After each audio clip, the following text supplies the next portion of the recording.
കാര്യവട്ടം ക്യാമ്പസിലെ സംഘർഷത്തിൽ കേസെടുത്തിരിക്കുകയാണ് ശ്രീകാര്യം പോലീസ്. KSUവിൻ്റെയും SFIയുടെയും പരാതികളിലാണ് കേസെടുത്തത്. MLA തടഞ്ഞ് കയ്യേറ്റം ചെയ്തു എന്ന പരാതിയിലും കേസെടുത്തിട്ടുണ്ട്. വിവരങ്ങളുമായി അല്ലമീൻ തന്നെ നമുക്കൊപ്പം ചേരുന്നു. അല്ലമീൻ, ഇപ്പോൾ കേസെടുത്തിട്ടുണ്ട്, FIR ഇട്ടിട്ടുണ്ട്. എത്ര FIR ആണ് ഇട്ടിരിക്കുന്നത്? SFIയുടെ പരാതിയിൽ KSU പ്രവർത്തകർക്കെതിരെയും KSUവിൻ്റെ പരാതിയിലും MLAയുടെ പരാതിയിൽ SFI പ്രവർത്തകർക്കെതിരെയും 2 FIRകളാണോ ഇട്ടിരിക്കുന്നത്?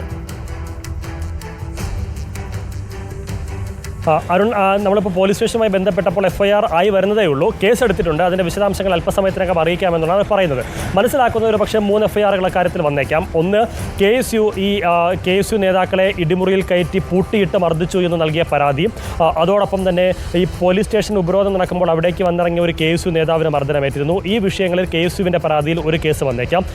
SFI കൊടുത്തത് നേരെ മറിച്ചാണ്. KSU നേതാക്കൾ പുറത്തുനിന്നുള്ള പ്രവർത്തകരടക്കം ക്യാമ്പസിലേക്ക് ഇരച്ചുകയറി അതിക്രമം നടത്തി എന്നുള്ളതാണ് SFIയുടെ പരാതി. അതിലൊരു FIR പ്രതീക്ഷിക്കുന്നുണ്ട്. ഒപ്പം MLA വിൻസെന്റിനെ തടഞ്ഞു നിർത്തി ആക്രമിച്ചു എന്നുള്ള പരാതി. അങ്ങനെ 3 FIR ഉണ്ടായിരിക്കുമെന്നാണ് നമ്മൾ പ്രതീക്ഷിക്കുന്നത്. അപ്പോൾ പോലീസ് സ്റ്റേഷൻ നമ്മൾ ബന്ധപ്പെട്ടിരുന്നു. അപ്പോൾ SIയെയും CAയും കിട്ടിയില്ല. സ്റ്റേഷനിൽ ബന്ധപ്പെട്ടപ്പോൾ FIR ആയിക്കൊണ്ടിരിക്കുകയാണ്. അല്പസമയത്തിനകം വകുപ്പ് ഉൾപ്പെടെയുള്ള കാര്യങ്ങൾ പറയാം. ഈ 3 വിഷയങ്ങളിലും, അതായത് SFIയുടെ പരാതിയിൽ കേസെടുത്തിട്ടുണ്ട്, KSUവിൻ്റെ പരാതിയിൽ കേസെടുത്തിട്ടുണ്ട്, MLAയെ തടഞ്ഞു നിർത്തി കയ്യേറ്റം ചെയ്ത വിഷയത്തിനും കേസെടുത്തിട്ടുണ്ട് എന്ന് പോലീസും സ്ഥിരീകരിക്കുകയാണ്. ഏതൊക്കെ വകുപ്പുകൾ അതിൽ ഉൾപ്പെടുത്തുമെന്നുള്ളത് പ്രധാനമാണ്.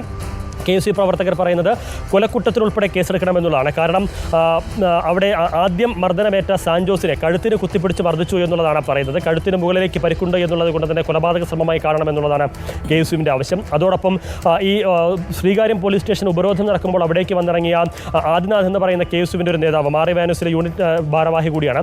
അദ്ദേഹത്തിൻ്റെ കഴുത്തിനും മുഖത്തും പരിക്കുണ്ട്. ആ വിഷയത്തിലും കൊലക്കുറ്റത്തിന് കേസെടുക്കണമെന്നുള്ളതാണ് അവരുടെ ആവശ്യം. അത് പോലീസ് എത്രത്തോളം മുഖവിലേക്ക് എടുത്തിട്ടുണ്ട്, പരിഗണിച്ചിട്ടുണ്ട് എന്നുള്ളത് മാത്രമാണ് കാണേണ്ടത്. ഏതായാലും ഇന്നലെ നടന്ന രാത്രി നീളവോളം പുലരുവോളം നടന്ന ആ സംഘർഷത്തിൽ പോലീസ് കേസെടുത്തിട്ടുണ്ട്. ഏതൊക്കെ വകുപ്പുകൾ, ആരൊക്കെ പ്രതികൾ, എന്ത് നടപടി തുടർന്ന് പോലീസ് സ്വീകരിക്കുമെന്നുള്ളതൊക്കെ ഇനി കണ്ടറിയേണ്ട കാര്യമാണ്. അരുൺ. ഓക്കെ അല്ലമീൻ, താങ്ക് യു. അല്ലമീനാണ് വിവരങ്ങൾ നൽകിയത്. കാര്യവട്ടം ക്യാമ്പസിൽ ഇന്നലെ രാത്രിയിലാണ് സംഘർഷം ഉണ്ടായത്. അതിനുശേഷം 2:30 വരെ ശ്രീകാര്യം പോലീസ് സ്റ്റേഷനിലും KSU SFIക്കാർ തമ്മിൽ പരസ്പരം തർക്കമായിരുന്നു, സംഘർഷാവസ്ഥയുണ്ടായിരുന്നു.